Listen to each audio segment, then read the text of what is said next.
Life can be distilled into simple terms and sayings as well as complicated thoughts on faith and science.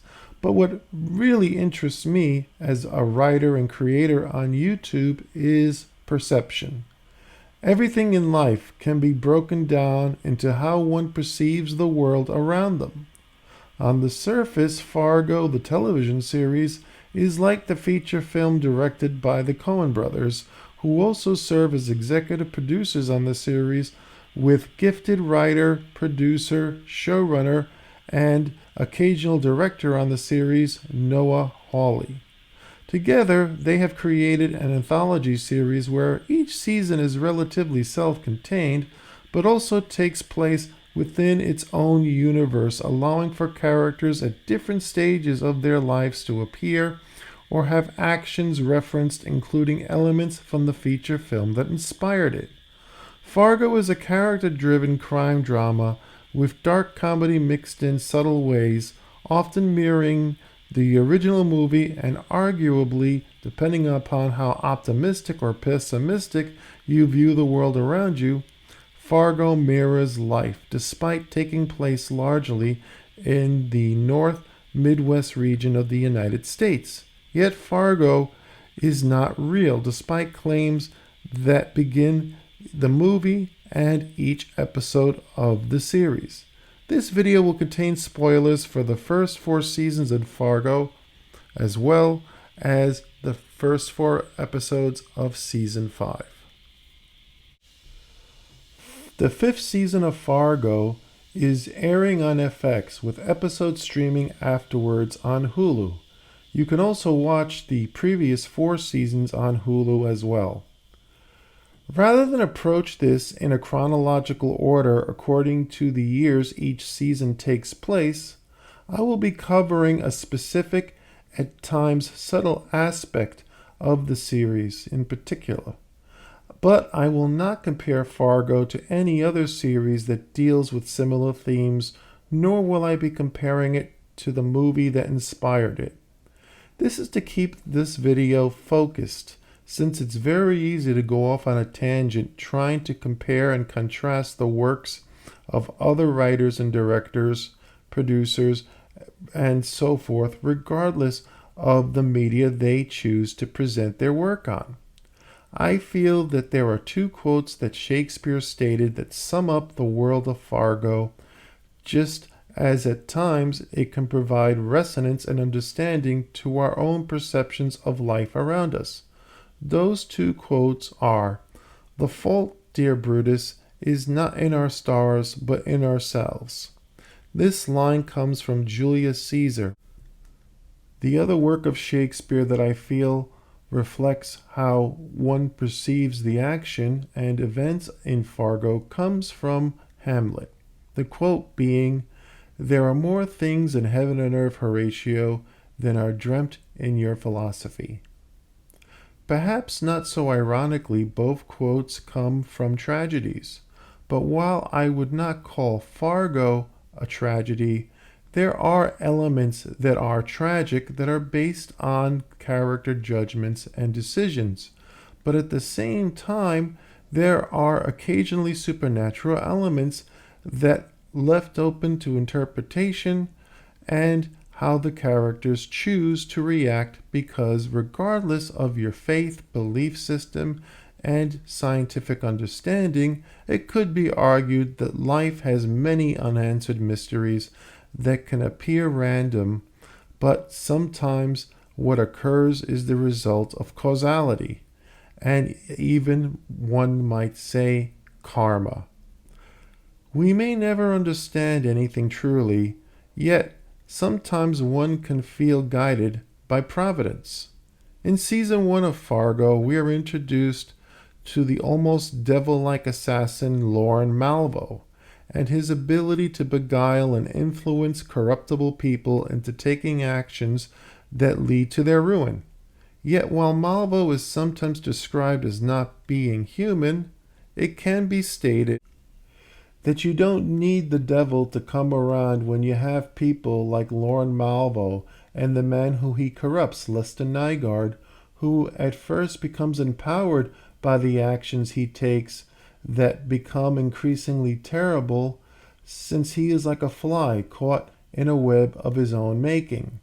Malvo only gave him the push he needed to follow through the events of the season that leaves a trail of bodies that are both directly the result of Lester's actions and indirectly cause like a kind of collateral damage affecting the characters within the sphere of influence, even if they are not aware of who Lester is and what he has done. Why these things happen cannot be explained based on the information we are given, and yet that is part of what makes Fargo feel real and tragic. We don't even know exactly why Lorne Malvo takes an interest in Lester enough to help him cover up murder. Malvo is like a force of nature that identifies himself and visually often is juxtaposed with images of a wolf. In one of the scenes that leads up to the climax of the first season, Malvo sits in a diner of sorts talking to Lou Salverson about the nature of things. Lou alludes to an event twice in the first season where he says, "I'd call it animal, except animals only kill for food," while Malvo is an expert in sowing subtle discord with people. He is unsuccessful with Lou because, unlike Lester, Lou is not a man who is easily corrupted. Interestingly, though, there is an animal that does kill for reasons that have nothing to do with food. Of course, I'm talking about humans. In the end, Malvo is destroyed by a person who at first seems as harmless as Lester in the beginning, but is not easily corrupted. In fact, Malvo makes a bloody smirk that is open to interpretation as he looks upon the man who has shot him before getting the kill shots.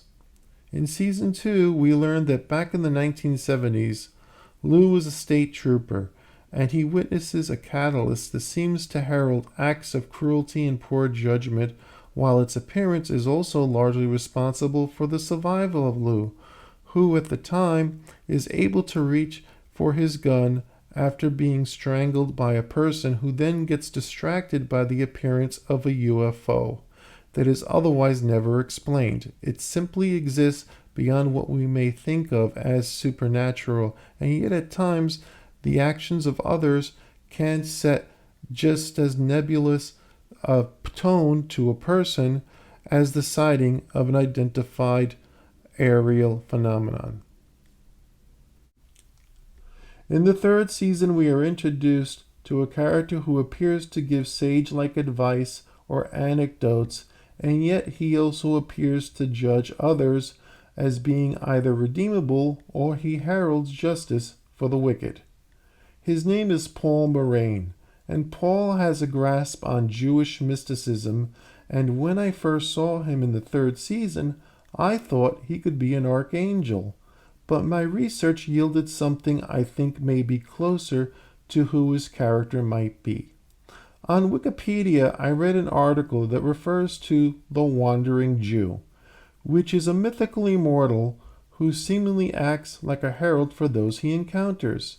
If there is a person who is redeemable, we witness Paul providing a Volkswagen Beetle with the keys under the mat as he states to this woman he is providing the means of escape to by referencing Job before he states, "Who will rise for me against the wicked? Who will take stand against evildoers?" Before she leaves, he tells her to deliver his message when the time comes.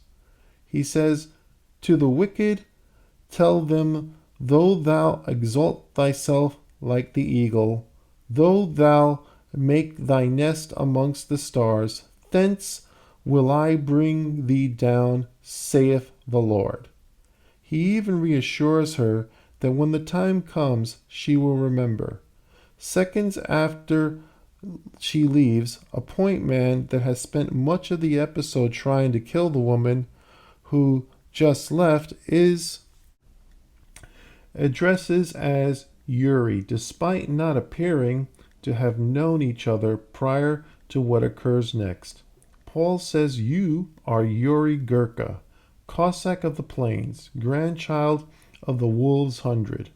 I have a message for you from Helga Albrecht and Rabbi Nachman."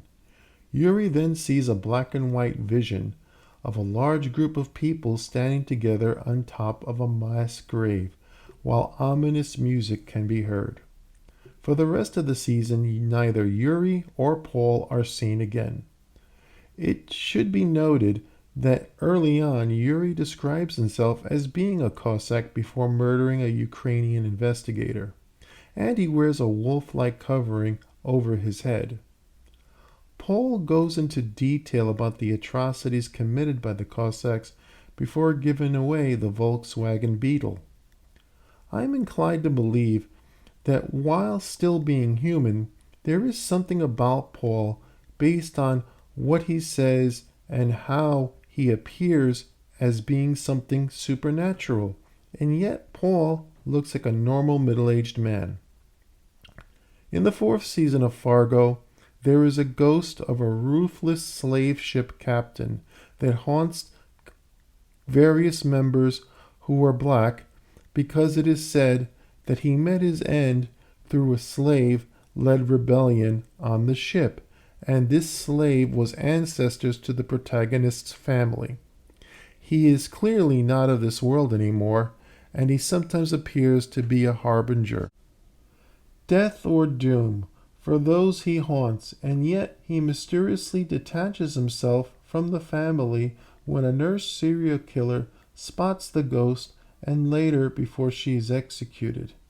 With a worried look upon her face, as she's about to be executed, she sees the ghost outlined, looking right at her before she is shot dead. While we can guess why things occurred with regard to the seemingly malevolent specter, we will never know exactly why he chose to haunt the nurse after he had spent generations haunting the family related to the person that led the slave revolt that eventually led to his death. This brings us to a character in Season 5 who goes by the name Munch, but may actually be a 500-year-old sin-eater taking part in a ritual that cannot be undone, where he voluntarily takes the food that symbolizes the sins of the departed and eats from it. While eating, if you turn on the captions, you will see that his name is Bryn. Whether Munch and Bryn are one of the same has not yet been confirmed. However, while this seemingly odd character who dresses like he's from another place and yet goes largely unnoticed, we may never be told who Munch is and why he does what he does.